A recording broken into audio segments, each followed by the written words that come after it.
I'm Whitney. I'm 31 years old. In my wedding, my own mother plotted to ruin my big day. Just 1 month before I walked down the aisle, I opened my phone and saw her post. My older sister was posing in a breathtaking ivory bridal gown. The caption read, "The Sullivan girls are ready." My mom, who always doubted my relationship, secretly spent a fortune to make sure Piper outshone me. She treated Piper's shopping like royalty but told me to just buy basic. She assumed I'd stay quiet and let her hijack my special celebration. But she totally underestimated the brilliant defense my best friend built. When Barbara stepped out at the venue, security was already waiting at the gate. She thought she'd win, but her plan was about to backfire. This is how I finally took my power back. Watch my flawless revenge. Before I take you back to the beginning, if this story resonates with you, please hit like and subscribe, but only if you genuinely connect with it. Drop a comment telling me where you're watching from and what time it is right now. I read every single one. Now let me take you back 4 years ago, to the exact day my sister got engaged. That is where this nightmare really begins. My sister Piper is 4 years older than me. When she said yes to her husband Carter, my mother didn't just celebrate, she treated it like a royal coronation. The dress shopping alone happened 4 separate times. 4. The first trip was an exclusive event, just Barbara, my mother, and Piper. They had brunch at a fancy bistro downtown, followed by a private appointment at a high-end boutique in Memphis. I found out about it through Instagram. Mom posted 19 flawless photos, a bottle of expensive Moet champagne, a caption that felt like a tiny paper cut, "Finding the perfect dress for my perfect girl." What does that make me? I wondered, staring at the bright screen. The second trip, I was finally invited. I drove 45 minutes, my chest buzzing with the naive hope that we could just be a normal, happy family. When I walked in, the air smelled like expensive perfume and hairspray. Piper was already glowing in a mermaid-cut gown, spinning under the bright lights while the consultant pinned the hem. "That neckline is gorgeous on you," I said, smiling honestly. Mom slowly looked at me over the rim of her reading glasses. The room's temperature seemed to drop instantly. "Don't give too many opinions, Whitney. You don't really understand your sister's style." The words hit my chest like a physical push. I backed away and sank into a stiff, ivory couch. I sat there for 3 grueling hours. I held Piper's purse. I plastered a fake smile on my face for 2 photos. I am a ghost in my own family's life, I thought, swallowing the lump in my throat. The third trip? I wasn't invited at all. I discovered it the same way the rest of the world did, through another glowing photo album my mother posted online. Soft, golden lighting. A professional photographer capturing Piper holding a bouquet of white peonies, while Mom dabbed away graceful tears with a monogrammed handkerchief. Every aunt and cousin left glowing comments. I wasn't engaged yet, though I'd been dating Logan for 2 years. Nobody asked about him at Christmas. During dessert, Mom asked Piper about her wedding registry 3 times in a row. Then, without even making real eye contact, she waved a dismissive hand toward me. "So are you still doing the therapy thing with those kids?" My jaw tightened. I am a pediatric occupational therapist. I help children learn how to live their lives. I had been doing the therapy thing for 7 years. I brushed it off. I didn't know then that those 4 dress shopping trips were just a rough draft, a warm-up for the absolute emotional destruction my mother would plan for my own wedding. My engagement was entirely different. Logan Caldwell proposed on our creaky front porch. There was no hidden photographer, no flash mob, no drone footage for social media. He had been grilling steaks. The ring was sitting quietly in a small scuffed wooden box on the porch railing, right next to my glass of iced sweet tea. He looked at me, his eyes wide and nervous. "Whitney, yes," I blurted out, before he could even finish his sentence. He laughed out loud, a rich, deep sound. I cried hard, happy tears streaking my face. The steaks burned on the grill, but we didn't care. That is exactly who Logan is. He's a structural engineer. He speaks in blueprints and shows love by building things: sturdy bookshelves, raised garden beds, a safe future. He's 33, stands 6'2" and says about 50% fewer words than the average person. But every single word he chooses counts. I called Mom that evening. My hands shook with excitement. She picked up on the 4th ring. "Mom," I breathed out. "Logan proposed." I said yes. The line went dead quiet. It wasn't a happy shock. It was the heavy, terrifying kind of silence that instantly sucks all the oxygen right out of the room. My stomach dropped. "Well," she finally said, her voice completely flat. "I hope he knows what he's getting into. No congratulations. No, I am so happy for you. Not even a simple request to see the ring. Just, I hope he knows what he's getting into." She made me sound like a heavy burden some poor man was tricked into carrying. I swallowed the sharp pain. I lied to myself.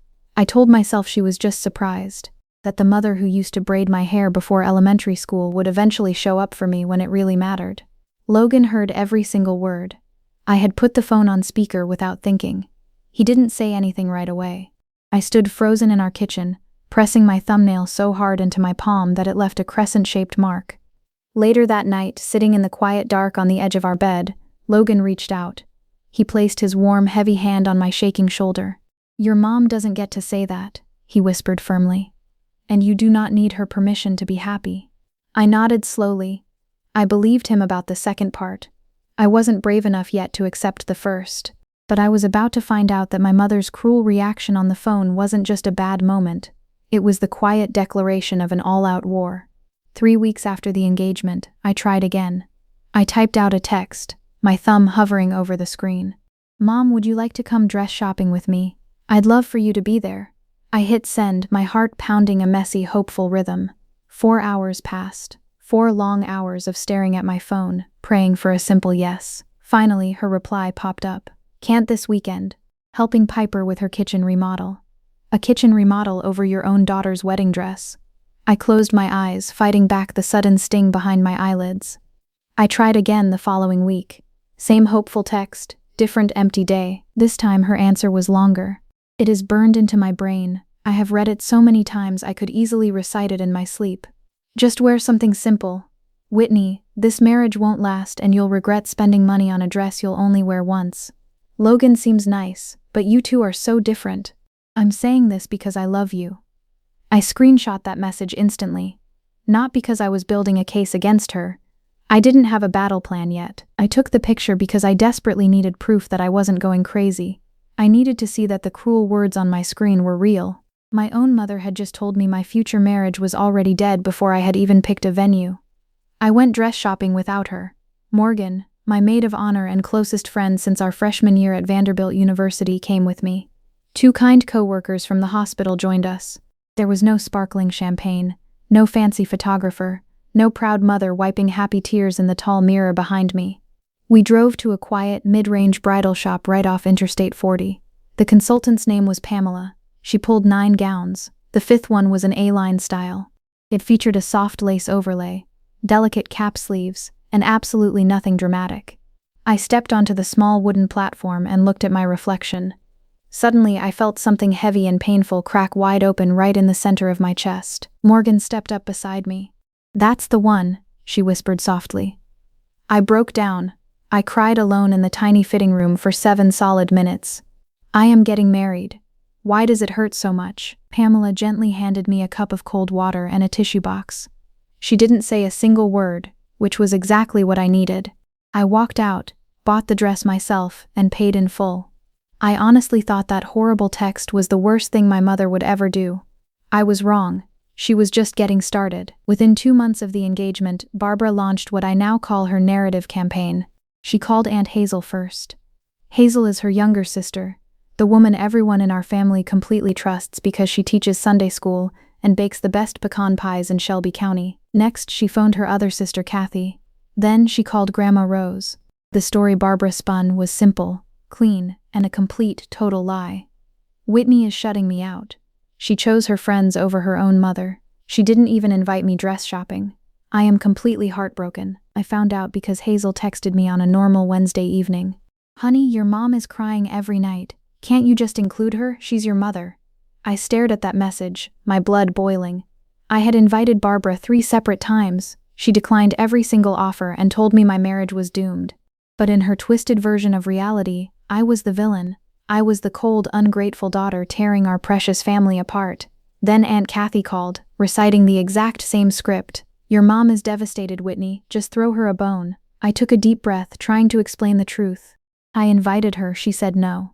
But Kathy cut me off sharply. "Well, that's not what she told us." Of course it wasn't, and Barbara didn't stop there. She needed an inside operative. Cousin Daphne suddenly started texting me out of nowhere. She acted overly sweet, practically begging for updates on my floral arrangements, the seating chart, and the exact caterer I chose. I foolishly thought she was just being supportive. That changed the day Morgan caught Daphne secretly taking photos of my private planning binder. Daphne was Barbara's spy. She was feeding every tiny logistical detail directly back to my mother so she could actively plot against my special day. The massive stakes crystallized that very week. If I stayed quiet, Barbara's fake version would become our family's absolute truth. Every aunt, every cousin, every person sitting around the table at Christmas would forever look at me as the cruel daughter who blocked her own mother from her wedding. My beautiful day would be totally overshadowed by whatever toxic drama Barbara manufactured. The awful narrative, Whitney chose wrong, Whitney is selfish, Whitney does not value family, would stalk me for the rest of my life.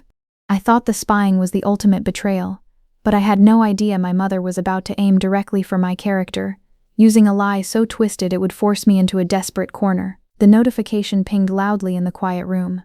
Morgan forwarded a screenshot to my phone. My eyes quickly scanned the glowing words, and the floor seemed to instantly drop out from under my feet. Mom had actually called Grandma Rose. She told her I was marrying Logan just for his money. His money? I thought, my chest seizing up. I wanted to scream, but a heavy sob got painfully stuck in my throat instead. Logan is a hard-working structural engineer. He proudly drives a silver 2020 Colorado truck with a massive, noticeable dent in the rear bumper. The vicious accusation was not just completely false, it was a calculated toxic poison. Why, Grandma? I asked myself, my hands shaking violently. Why try to ruin the one pure, loving relationship I still have left in this family? It was specifically designed to make Rose doubt my core character. Right then, standing alone in my dimly lit living room, a freezing cold realization washed over my skin. Keeping quiet was not keeping the peace. Silence was total, absolute surrender. Later that evening, Logan and I sat across from each other at our small kitchen table. He had cooked a beautiful homemade pasta dish. The rich smell of roasted garlic and tomatoes filled the warm air, but my stomach was twisted into tight, agonizing knots. Neither of us touched a single bite. The overhead light suddenly felt too harsh, too exposing. You basically have two choices, he said. His deep voice was incredibly calm, steady, and grounding. Let her totally wreck the wedding, or protect it. I am completely behind you no matter what you decide. I stared at him, hot tears blurring my vision. You would really be okay with me fighting back, doing something real about this? He reached across the wooden table and gently covered my trembling hand. Whitney, she just told your sweet grandmother you are marrying me for cash. I literally drive a dusty truck held together with thick duct tape on the side mirror. I think we are way past the point of just keeping the peace. A breathless, broken sound escaped my lips. I almost laughed. Almost. He sees the storm, I realized with a wave of immense relief. He sees exactly who she is, and he isn't running away. At exactly 9:30, I grabbed my phone and furiously dialed Morgan. She picked up before the third ring even finished. Morgan always answers instantly, acting like she has been waiting her entire life for a massive emergency to manage. Honestly, she kind of has. She runs high-stress corporate events for a major hotel chain down in Memphis. Flawless logistics are her actual love language. I desperately need your help with something huge, I whispered, nervously pacing the narrow hallway. But please tell me the honest truth first. Am I going crazy? Am I completely overreacting? She didn't hesitate for a single second. Babe, you gave that woman 30 long years of endless chances. You are simply asking for one peaceful day. Just one. I exhaled a ragged breath I felt like I had been holding inside my lungs for weeks. The tight, painful band around my chest finally loosened. I am not cutting her from the guest list, I declared, finally finding my hidden courage. I absolutely refuse to be known as the horrible daughter who banned her own mother, but I need to be perfectly ready for whatever trap she sets next. Smart move, Morgan replied briskly, her tone shifting into pure boss mode. Do not ban her. Just be overly prepared. I heard a sharp rustling sound through the speaker, papers shuffling quickly, a heavy desk drawer sliding open. Her brilliant brain was already working. Give me exactly 3 months, she commanded.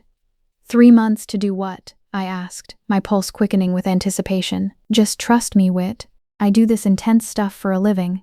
Except usually it is a messy corporate retreat that goes sideways, not a toxic mother. It requires the exact same skill set, though. I actually laughed, a real, deep, genuine laugh echoing off the hallway walls. It was the first normal sound I had made in a whole month. I had no idea what kind of defensive fortress Morgan was building in her mind. But 3 months later, I would understand perfectly. I am going to pause my story right here for just a quick second. If you are listening to this right now, and you have ever had to make the agonizing choice between keeping the fake family peace and keeping your own dignity intact, I get it. I really do. It is a devastating choice that absolutely no one should ever have to make. Yet so many of us are forced right into it. If my journey is hitting painfully close to home for you, drop a comment with the words "one day" below, just so I know I am not speaking into an empty void. And if you haven't subscribed yet, hit that button so you do not miss what happens next.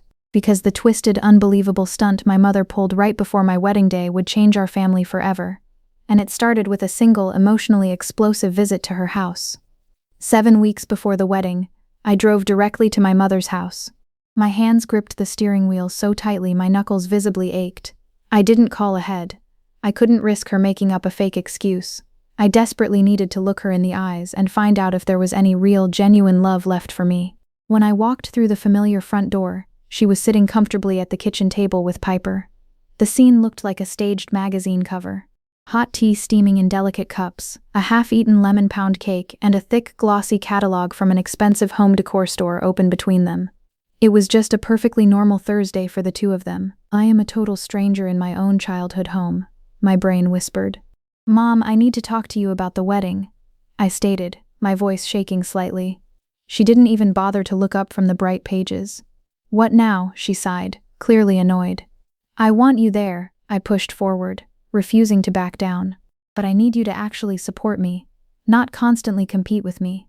That finally made her look up, her eyes narrowed sharply. Compete? I am your mother. Everything I do is for this family. Then why did you tell Aunt Hazel I didn't invite you dress shopping? I demanded, the heavy hurt spilling out. I invited you 3 separate times, Mom. You said no to all 3 times. Barbara slowly turned her head toward Piper.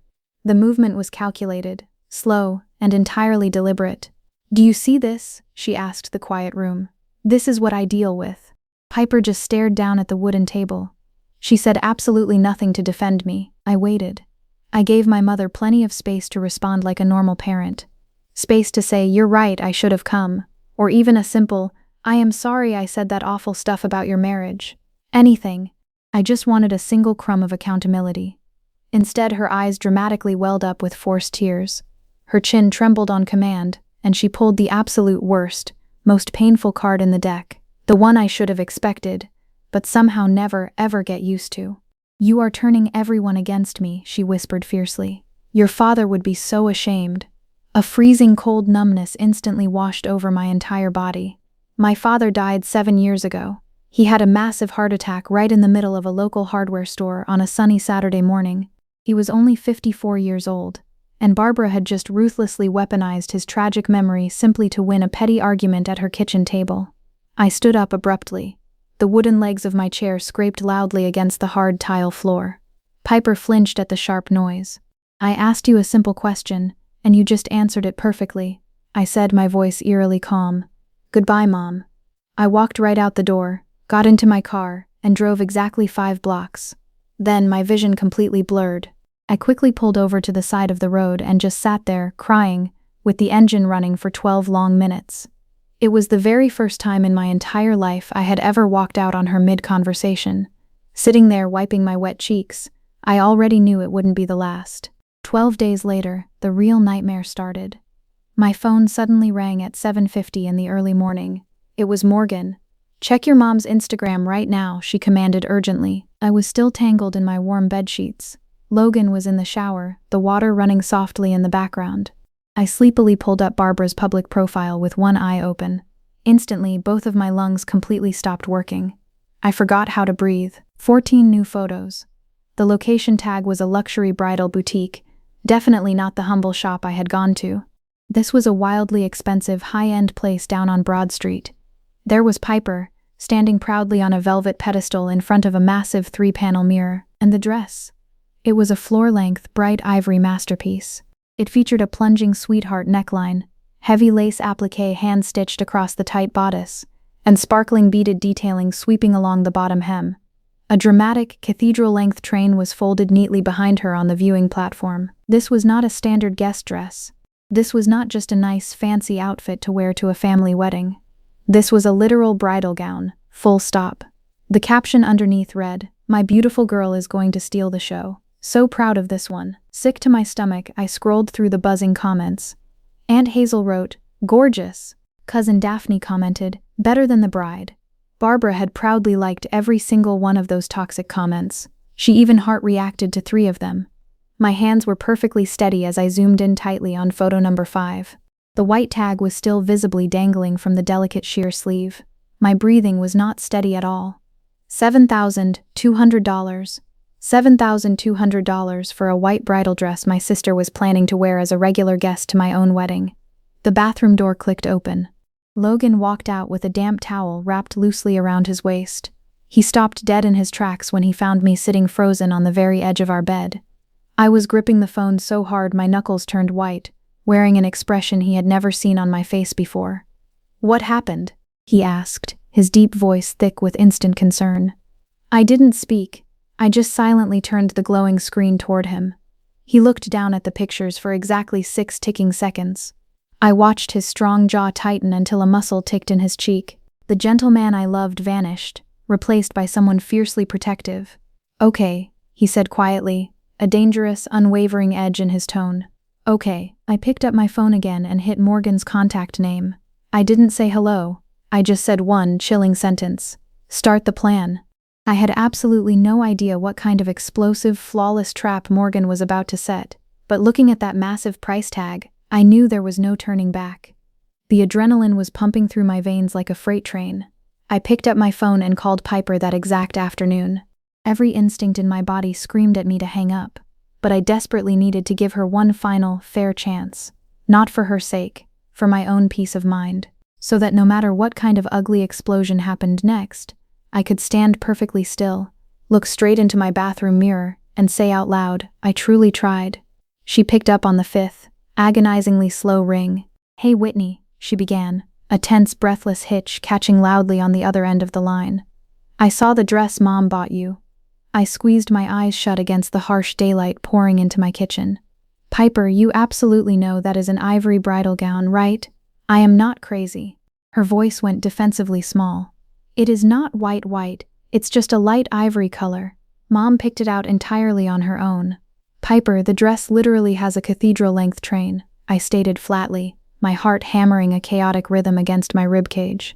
The heavy silence on the line felt like a physical weight pressing down on my chest. I took a deep, shaky breath, trying to steady my racing pulse. "I am simply asking you, sister to sister. Please, I am begging you, do not wear that dress to my wedding." A long, thick beat of silence stretched out. "Mom already called everyone in the family to tell them all about it," she whispered fearfully. "If I just suddenly change my mind right now, she will be completely devastated." The word devastated hung in the stale air between us. "And if you actually wear a wedding gown to my wedding, I will be devastated," I fired back, the raw hurt finally bleeding through my strong facade. "Who actually matters here, Piper? Me or her?" "That is totally unfair," she cried out softly. "No, Piper," I said, a freezing, sad truth settling deep in my bones. "It is really not." The line went completely dead quiet again. But it wasn't an angry, stubborn kind of quiet. It was the desperate, terrifying silence of someone staring blankly at a wall, finally realizing they are hopelessly trapped in a dark cage. She was stuck between 2 furious people, and she had been meticulously trained her entire life to always choose the same one. My remaining patience snapped in half. The raw adrenaline was running far too high to be gentle anymore. "I am not asking you to pick a permanent side today," I said firmly. "I am literally just asking you not to wear a $7,200 wedding dress to my actual wedding. That is all." Piper said absolutely nothing. I slowly pressed the red button and hung up the phone. She did not call me back that night. Not the next bright morning. Not the day after that. And I understood completely. Her heavy silence wasn't born out of sudden confusion or poor reception. It was her final, clear answer. She had been Barbara's glowing, perfect golden girl for 34 long years. One simple, frantic phone call from her little sister was never going to magically rewrite that deep programming. I quickly texted Morgan in the dark. She is definitely going to wear it. Morgan replied in exactly 5 seconds. I absolutely know. Do not worry. We are completely ready. The very next day, Morgan and I met in person at a tiny bustling coffee shop just 4 short blocks away from the sprawling wedding venue. She confidently walked through the heavy glass door carrying a thick black 3-ring binder tucked securely under her arm. A bright neon tab stuck out on the front cover. In her neat, flawless block letters it read, Operation Ivory Shield. I burst out laughing right there in the middle of the cafe. It was the absolute first time I had felt genuine joy in 3 miserable weeks. You seriously gave it an official name? I wiped a stray tear of relief from my eye. She slammed the heavy binder down on the small table. Babe, absolutely everything needs a proper name. Now sit down and pay close attention. She dramatically flipped open the thick cover. Inside the plastic sleeves there was a massive, perfectly printed floor plan of the entire vineyard venue, a strict, color-coded timeline, a comprehensive emergency contact list, and right on top, a brightly laminated photograph of my mother pulled directly from her Instagram page. Here is exactly how this brilliant plan works, Morgan started, tapping the glossy photo with her pen. The beautiful venue you booked, Oak Ridge Estates, has an incredibly strict event dress code enforcement policy. Honestly, a lot of high-end luxury venues do. My eyes went wide. I had no idea. If the main host officially requests strict enforcement on the guest list, the venue staff quietly and professionally handles it right at the front door. No dramatic scenes, no screaming matches.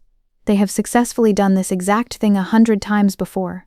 The experienced venue coordinator even told Morgan they handle these crazy situations 3 or 4 times every single wedding season.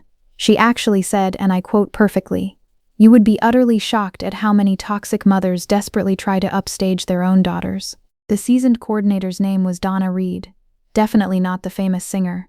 She was a tough, 55-year-old woman from Chattanooga who had been flawlessly running high-stress events at Oak Ridge for 12 solid years.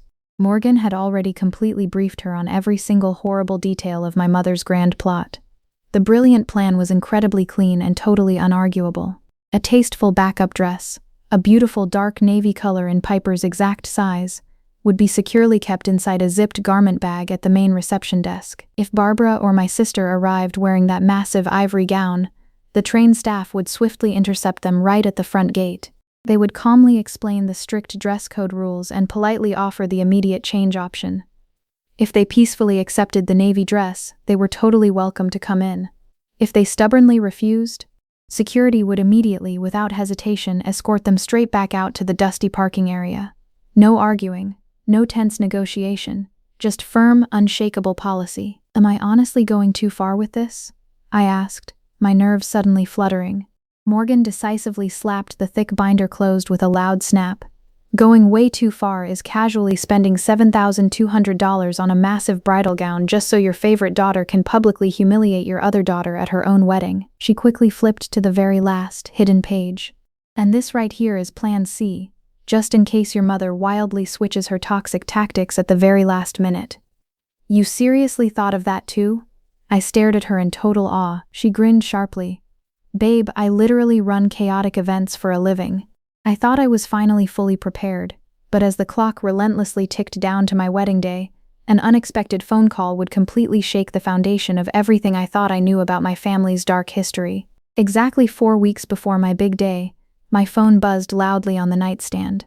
The bright screen flashed at 8:15 in the morning. The caller ID read, Grandma Rose. She is 83 years old. She usually calls me maybe once a month, strictly on slow Monday afternoons, always to check if I am eating enough green vegetables. A sudden weekday morning call meant something huge had shifted. I answered, my throat tight. Hello? Whitney, honey? Her frail, steady voice crackled through the speaker. I saw the awful photos Barbara posted online, the outfit she bought for Piper. My legs instantly gave out. I slid down the cabinets and sat flat on the cold kitchen floor. I do not know why the floor felt right. It just seemed like the only safe altitude for this incredibly heavy conversation. I want you to know I see it, Grandma Rose stated clearly, without any hesitation. I have always seen it. My throat closed up completely. Hot tears instantly flooded my vision. In 30 long years, absolutely no one in my entire family had ever spoken those healing words to me. Not a single time. Am I finally not crazy? I thought, pressing my forehead against my trembling knees. Is someone finally looking at the real truth? Other aunts had constantly told me to just be patient. Cousins had brushed off the cruelty, claiming Mom meant well. Even my sweet father, God rest his soul, used to nervously change the subject whenever Barbara attacked me. But absolutely no one who shared my blood had ever looked at the harsh way my mother treated me and said out loud, "I see it." "Grandma, let me explain," I started, my voice cracking. "Finish listening," she interrupted gently. "Your mother is my daughter, and I love her dearly. But pure love does not mean I am blindly foolish." She paused. I could hear her breathing over the line, thin, incredibly careful breaths. It was the breathing of a wise woman who has measured her words perfectly for 9 decades. "Your mother is acting exactly like my own mother did," Rose confessed softly. "My mother did the exact same horrible thing to me and your Aunt Sylvia. She always picked Sylvia. Every single prize, every compliment went to Sylvia. And I kept completely quiet my whole life, because that is what women did back then. You just did not make waves." Another heavy pause filled the quiet kitchen. "Do not make my tragic mistake, Whitney. Do not keep quiet anymore." I was crying freely now. Not loudly, just silent, thick tears running rapidly down my face and dripping onto the kitchen tile. A massive, suffocating weight that had crushed my spirit since childhood suddenly began to lift. "Grandma," I choked out, gripping the phone, "would you please sit with me at the wedding? Not in the family row. Backstage right next to me, right before I walk down the aisle?" "I would like that very, very much," she whispered lovingly. I hung up and sat on that hard floor for another 15 minutes. Something massive had permanently shifted inside my soul. Then came the absolute breaking point. Exactly 48 hours before I was supposed to walk down the aisle, my phone lit up with a call from my head caterer.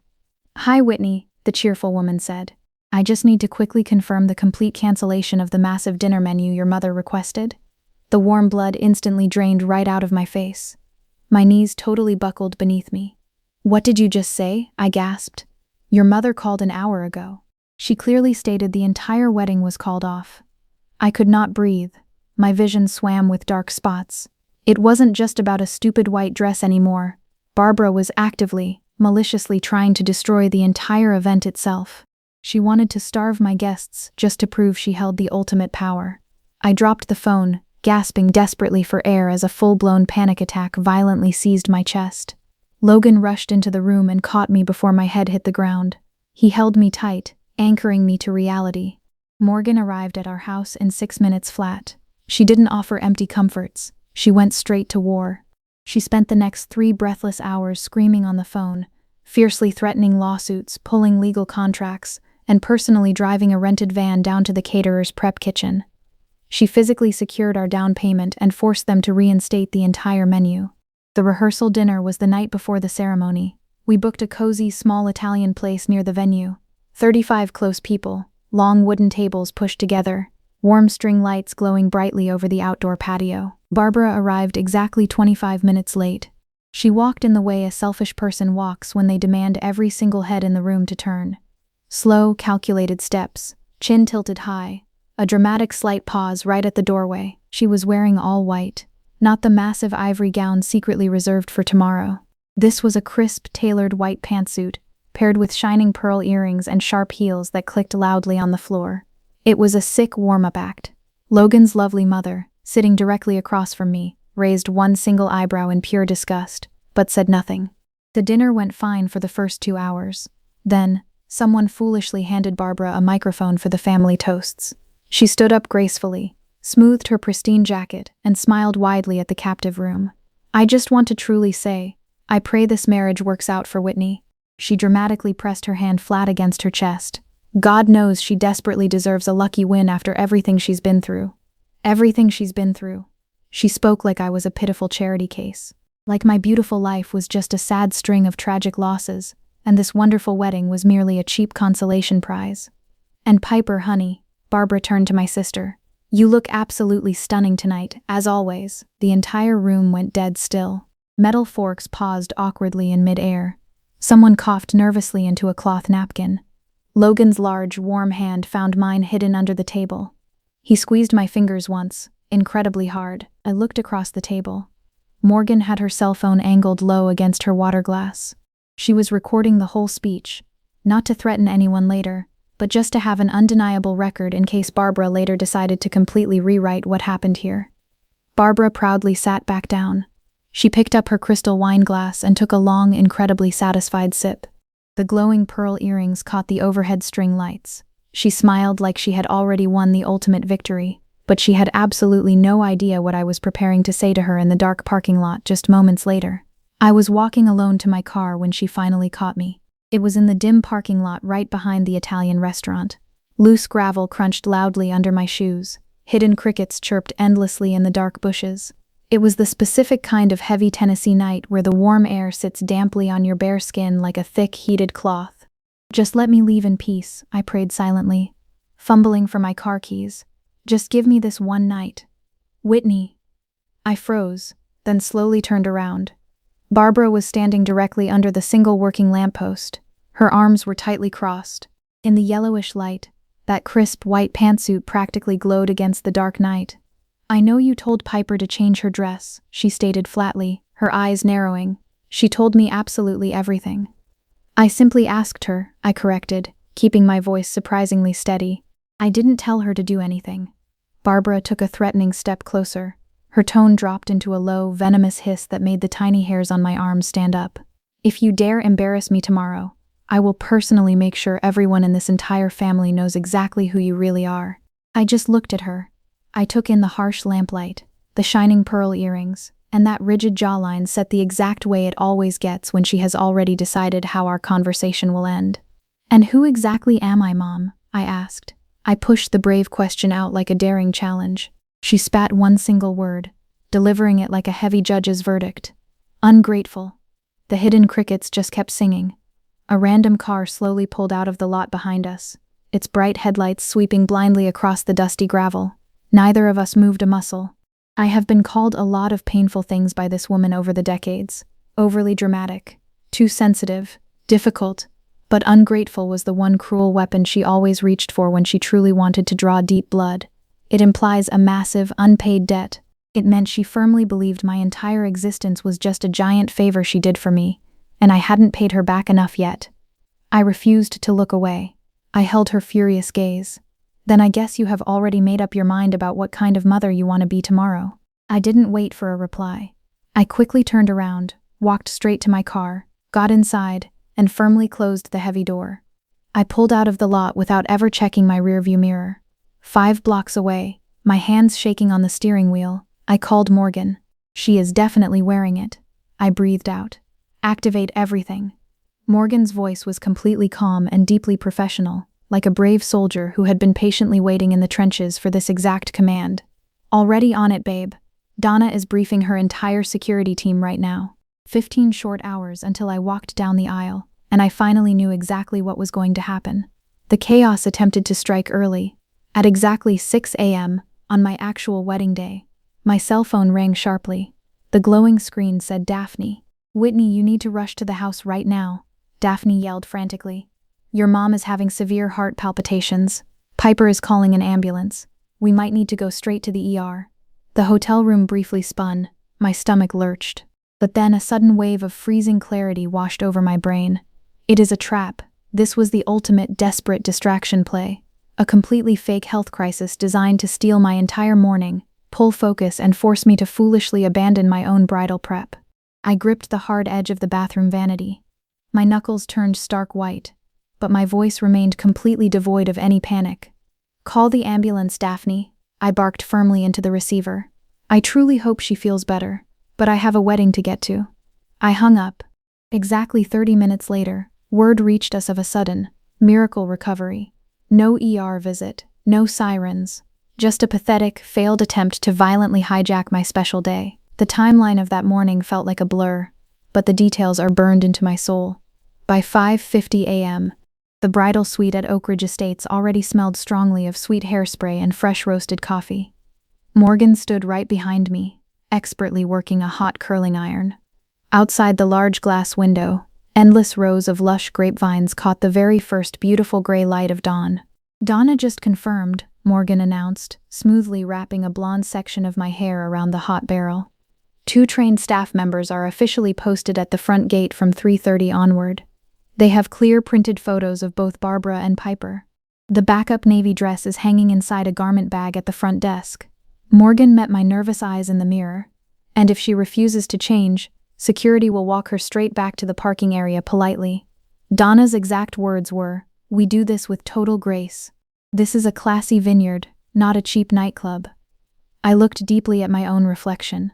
Under my silk robe, my beautiful dress hung proudly on the wooden closet door. The gorgeous A-line gown I had bravely chosen myself, paid for entirely by myself, and cried happy tears over completely by myself. At 9:20, I finally put it on. Morgan carefully zipped up the delicate back. I stood tall in front of the full-length mirror, and something incredibly warm finally settled deep in my chest. It wasn't just nervous excitement, it was pure, undeniable certainty. Ownership. This lovely dress, this wonderful man, this beautiful day. Mine.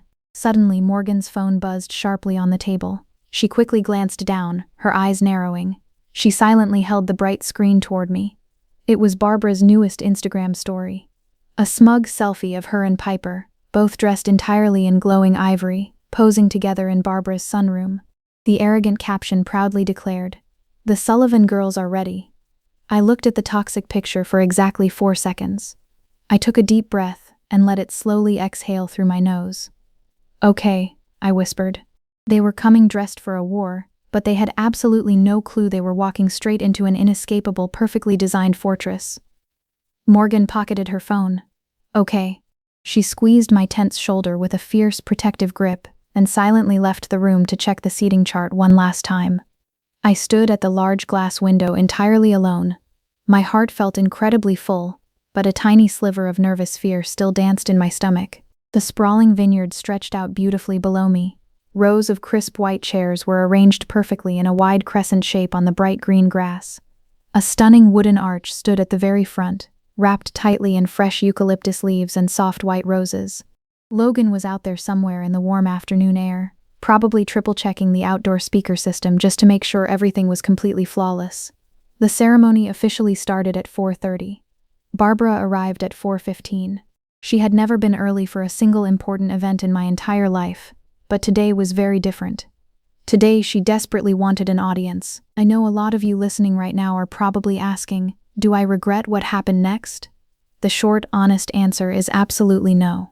But please do not jump ahead. Let me tell you exactly what my mother saw when she confidently stepped through those grand vineyard gates.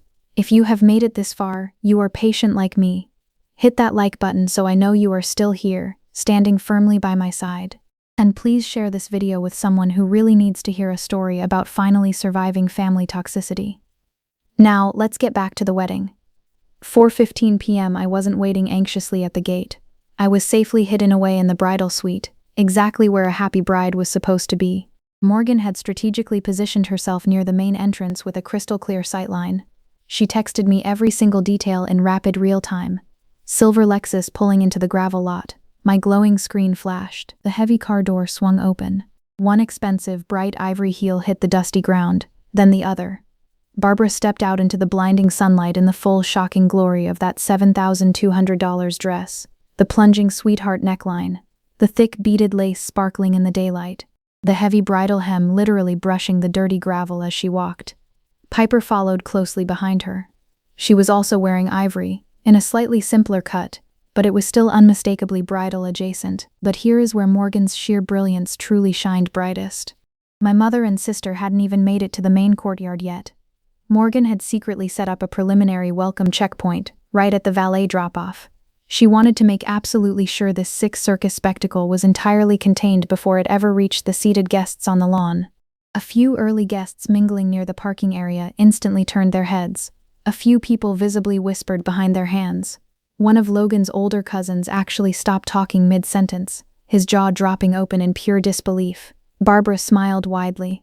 She was practically feeding on the chaotic energy. The sudden attention, the shocked double takes, the quiet murmurs. She soaked it all in like a dry sponge. This was the grand theatrical entrance she had been carefully plotting for weeks. She thought she had already won the war. She made it exactly 20 bold steps past the first checkpoint. Then 2 trained staff members wearing neat black vests and clear earpieces stepped smoothly right into her path. Their posture was incredibly calm, but firm as a solid brick wall. "Good afternoon, Mrs. Sullivan," the taller one, a broad-shouldered man named Jason, spoke clearly. He politely extended his open hand toward a small shaded seating area just off the main path. "I am with the event coordination team. We have a strict dress code in effect for today's celebration, and unfortunately the attire you are currently wearing does not meet the clear guidelines set by the couple." Barbara's triumphant smile instantly froze on her face. Her eyes darted wildly. "Excuse me?" she snapped, her voice rising sharply. "I am the mother of the bride." "Yes, ma'am, we know," Jason replied smoothly, not blinking once. "And the bride has specifically requested full dress code enforcement for all arriving guests." "This is completely ridiculous," Barbara hissed, her face flushing a deep, angry red. "Where is Whitney? Go get her right now." "The bride is happily preparing for her ceremony. Ma'am, we have a lovely appropriate dress fully prepared in your exact size if you would like to quickly change and rejoin the family celebration." Barbara's head swiveled desperately, scanning the gravel lot for a familiar, friendly face. Anyone who would rush over and fiercely intervene. But the guests just stood safely at a distance, watching the train wreck unfold in total silence. Nobody moved toward her. Nobody stepped in to save her. Her chin lifted stubbornly, her jaw locked tight. "I will not be treated like this." Suddenly, Donna Reed, the veteran venue coordinator, not the famous singer, appeared from behind a wooden trellis archway. She stepped out like she had been waiting patiently in the dark wings of a theater stage, which, in a way, she had. 55 years old, reading glasses hanging on a delicate silver chain, a metal clipboard held firmly in her hand. She was the exact kind of tough woman who has handled 900 messy weddings and successfully defeated every single version of toxic family chaos that comes with them. "Mrs. Sullivan," Donna's voice was warm, completely even, and dangerously unbothered. "The couple's wishes are extremely clear today. We can escort you right back to the parking area, or you can change into the dress we have prepared. Those are the only two options." Barbara's bottom lip actually trembled, but it wasn't from sadness or heartbreak. It was from pure explosive rage compressed into a very tiny, helpless space. "You cannot keep a mother out of her own daughter's wedding," she seethed through gritted teeth. Donna just stared back with eyes of absolute steel. But the real, heartbreaking explosion wasn't going to come from Barbara. It was about to burst from the one person who had been silently standing in her shadow for 34 years. Donna didn't blink a single time. "Ma'am, the clear choice is entirely yours. We are happy to safely accommodate either option." A handful of guests were openly watching from the manicured lawn now. They were standing far enough away to be polite, but close enough to see absolutely everything. Aunt Hazel, Cousin Daphne, Logan's sweet parents. Barbara desperately looked at them, begging silently for someone to take her side. None of them looked away. More importantly, none of them came to rescue her. The invisible spell was finally broken, her jaw tightened in bitter defeat. She sharply turned around and stormed toward the dusty parking lot. The heavy, expensive ivory dress trailed sadly in the dirty gravel behind her. Her glowing pearl earrings caught the bright afternoon sun as she walked away. Piper stood completely frozen at the wooden gate. Jason gently held out a zipped garment bag. A simple navy dress, her exact size, pressed and ready to wear. "Miss Carter, this was prepared specifically for you. There is a private changing room right inside." As Jason handed her the soft bag, Piper completely broke. The hot tears suddenly spilling down her cheeks weren't just from public embarrassment, they were born from pure, unadulterated terror. She lunged forward, desperately grabbing Morgan's arm. Her manicured nails dug deep into the black fabric of Morgan's sleeve. "She forced me," Piper choked out, her voice cracking violently as dark mascara ran down her perfectly contoured cheeks. "She told me if I didn't wear it, she would pull the $50,000 investment from my husband Carter's startup business. She literally said she would financially ruin us if I didn't back her up against Whitney." My blood ran ice cold when Morgan quickly texted me that horrible detail later. The so-called golden child wasn't sitting safely on a high pedestal. She was standing in a terrifying hostage situation. Barbara wasn't just selfishly vain, she was deeply ruthless. Piper watched her mother's stiff back recede toward the silver Lexus. Then, she slowly looked at the beautiful vineyard. She saw the white chairs, the stunning eucalyptus arch, and the happy guests settling in. She reached out with shaking hands and took the garment bag. "Where is the changing room?" Morgan was already there, pulling soft makeup wipes and bobby pins from her massive emergency kit. She furiously scrubbed the dramatic, heavy bridal contour off Piper's wet face to perfectly match the understated navy dress before anyone else saw her. It was the absolute first time in 34 years that Piper did not blindly follow Barbara. My mother sat stubbornly in her hot Lexus in the gravel lot for the entire ceremony. I am told she watched bitterly through the tinted windshield. Upstairs, Morgan quietly slipped into the bridal suite. She gently closed the heavy wooden door behind her, locked eyes with me, and said 5 miraculous words. "She is gone. Piper changed. Done." I pressed my sweating palms flat on the smooth vanity table. I breathed in deeply. I breathed out. Something incredibly heavy, something I had been painfully carrying for weeks, maybe my entire life, suddenly lifted right off my tired shoulders and just floated away into the air. "Are you okay?" Morgan asked softly. "Yeah." I looked at her, a real smile breaking across my face. "Yeah, I really am." The grand wooden doors to the vineyard patio smoothly opened at exactly 4:35. The live cellist began to play a beautiful melody. Warm, golden Tennessee light poured beautifully through the arch of fresh eucalyptus and white roses. Grandma Rose was sitting proudly in the front row, right side. She wore a lovely sage green dress we had happily picked out together over FaceTime. She had held up 4 options to the camera, and I chose the one that perfectly matched her kind eyes.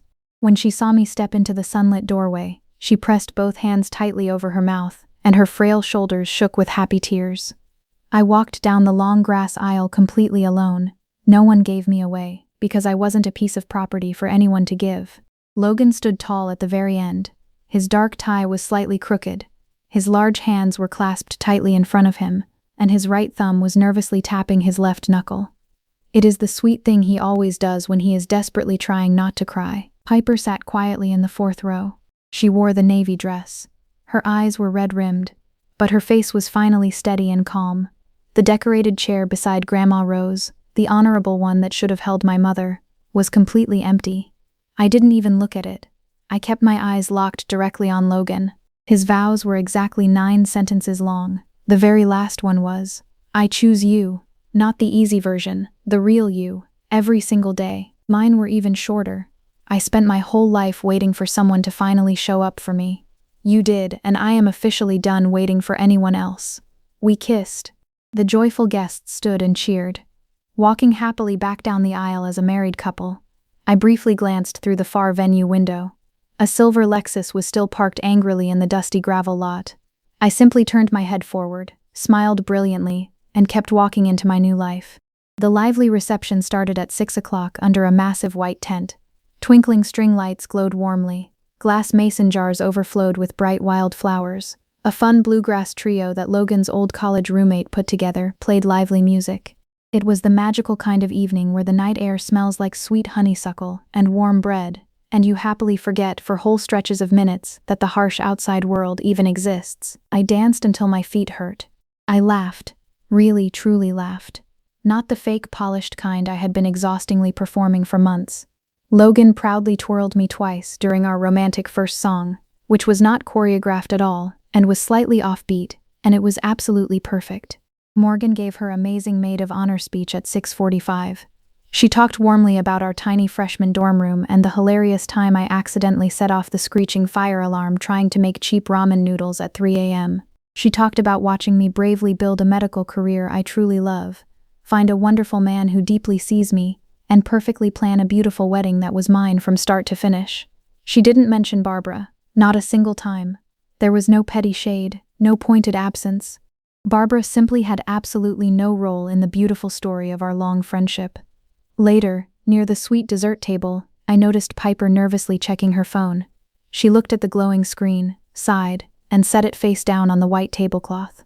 2 short minutes later, it loudly buzzed again. She briefly glanced at it, set it down. It buzzed again, and again.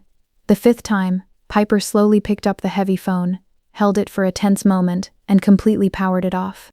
She slid the dead phone into her small clutch and bravely picked up a piece of chocolate cake. Across the loud tent, Aunt Hazel's phone rang. She answered it, listened for a few tense seconds, and I clearly watched her soft face tighten with annoyance. "Barbara, I am at a joyous wedding," she stated firmly. "Whitney looks incredibly happy. I will call you tomorrow." She hung up decisively and walked straight back to the busy dance floor. I found out much later, when Morgan smartly checked the venue's security footage the next morning, that the silver Lexus finally sped out of the dark gravel lot at 7:45 p.m. I didn't even notice her leave. I was too busy dancing wildly with my new husband.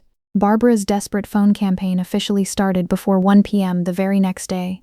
She frantically called absolutely everyone. The tragic script was highly predictable, heavily polished, tearful, and deeply rehearsed. Whitney hired cruel security guards to throw me out of my own daughter's wedding. I have never been so publicly humiliated. She has turned into an evil someone I do not even recognize. It was a very good script. It had flawlessly worked for her before, with the stolen dress shopping, with the silent engagement, with every single rewritten narrative she had aggressively fed this trusting family for years. But this time, there were dozens of reliable witnesses. Hazel called her right back that evening. "I saw the dress you were wearing, Barbara. That was a literal wedding gown. It was bright ivory, not simple white. It had a massive train." "Barbara, I was standing 12 feet away." Kathy called next. "Barb, I love you, but I watched the polite staff gently ask you to change, and you stubbornly refused. You actively chose to leave." Cousin Daphne even texted the massive family group chat, the busy one Barbara wasn't allowed in, a single, destroying sentence. Has anyone else's crazy mother ever worn a huge bridal gown to their kid's wedding? Or is that just us? The fake narrative completely collapsed. Not all at once in a fiery explosion. These toxic things slowly erode. But for the very first time in my entire memory, Barbara's twisted version of events could not magically overwrite actual reality. Way too many people had stood on that green lawn and clearly watched her selfishly walk toward the parking lot in $7,200 of heavy ivory lace. Within 4 short weeks, 4 major family members officially declined Barbara's annual Christmas invitation. Hazel said she was quietly doing a peaceful year at home. Kathy said she desperately needed some healthy space. Grandma Rose said absolutely nothing at all, which, coming from Rose, was the absolute loudest, most deafening statement of all. Then Kathy finally called me. Her voice was incredibly careful and deeply deliberate. "Whitney, I owe you a massive apology. I should have clearly seen this toxic behavior years ago. Your mother, she did the exact same awful thing to me when I got married, but absolutely nobody believed me back then." I sat quietly with that heavy sentence for a very long time. 3 weeks after the beautiful wedding, Grandma Rose boldly called Barbara. I wasn't secretly on the line. Rose proudly told me all about it afterward. She was sitting comfortably in her warm living room with a hot cup of decaf coffee and a soft crocheted blanket draped across her lap. She recounted the call word for perfect word, because Rose is 83 and remembers intense conversations the way some people remember classic songs, perfectly, and for a very long time. "Barbara," Rose started, her voice steady. "I love you. You are my daughter, and I will always love you. But I urgently need to say something out loud that I should have said 25 long years ago." Barbara immediately started to interrupt with loud excuses. Rose kept going, her voice cutting through the noise like a sharp knife. "You treated Whitney at that beautiful wedding the exact same cruel way your grandmother treated me and Sylvia. The sick favoritism, the endless competition, making one poor daughter the shining sun and the other the forgotten shadow. I sadly watched it happen to me, and I kept my mouth tightly shut because that is exactly what scared women in this family did. We did not make waves." A heavy, earth-shattering pause filled the phone line. "I am officially done not making waves." Grandma Rose had just dropped the ultimate truth bomb, but Barbara's explosive reaction would push our fractured family to a breaking point I never saw coming. Barbara cried. Loud, jagged sobs that usually made everyone in the room instantly surrender. She got furiously angry. She wildly claimed Rose was being maliciously manipulated by me. She desperately ran through every single tool in her usual toxic kit: fake tears, heavy guilt trips, aggressive deflection, and the never-ending, rotating door of blame. Rose just sat there, comfortably sipping her decaf, and patiently waited until the frantic storm completely ran out of rain. "Then I love you, Barbara," Rose said softly. "But right now I honestly like Whitney a whole lot more, and that alone should tell you something." When Rose told me this later, sitting in her cozy living room, her frail hand trembling slightly on the arm of her floral chair, I finally broke down. I cried. Not from lingering sadness, but from something entirely different. Something I do not have a perfectly clean word for. Relief, maybe.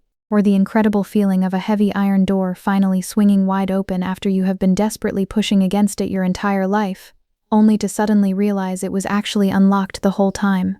Rose took a slow sip of her coffee. I should have said it sooner, my sweet girl. I am so deeply sorry it took me this incredibly long. You finally said it, I told her, squeezing her warm, wrinkled hand. That is what truly matters. 2 quiet months after the wedding, a surprising text popped up on my screen from Piper. Can we get coffee? Just us. I almost didn't go. My stomach immediately twisted with old familiar fears. Logan hugged me gently from behind. You do not owe her anything, he murmured into my hair. Morgan, fierce as ever, offered. If you go, I will be sitting right in the parking lot with a baseball bat, just in case. I smiled and told her that wasn't necessary. She came anyway, parking her car safely in the shade with a thick book and a massive iced coffee. The chosen cafe was a small, dusty place near the busy interstate, neutral ground. Piper was already there when I nervously walked in. She was sitting rigidly at a tiny 2-top table by the front window, slowly stirring a vanilla latte she wasn't actually drinking. I sat down across from her. We said absolutely nothing for a long, agonizing moment. The loud espresso machine hissed sharply. A random toddler squealed near the cash register.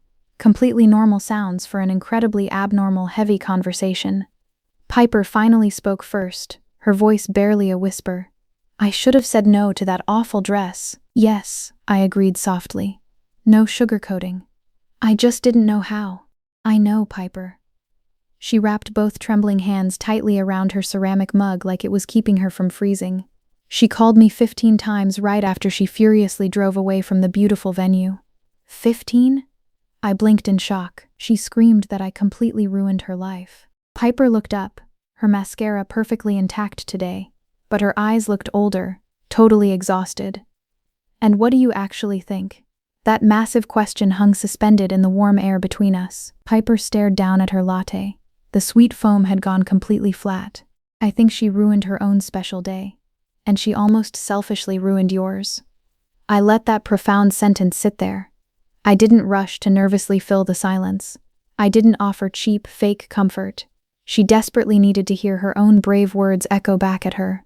Mom angrily asked me to post online about how horribly you treated her. Piper confessed quietly. I said no. It is the absolute first time I have ever told her no about anything in my whole life. I looked at my older sister. Really looked at her. 34 years old, and she was just now learning how to say a simple 2-letter word to our mother. I didn't reach across the table to hug her. We definitely weren't there yet. But I offered a gentle, genuine smile. That is a real start, Piper. We drank our lukewarm coffee. The thick silence between us wasn't perfectly comfortable, but it was finally honest. And honest was a brand new feeling for us. 4 months after the wedding, Barbara sent a frantic text message that was 15 paragraphs long. I read it exactly once.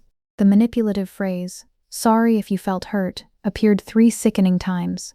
The shifting word "but" appeared 10 separate times.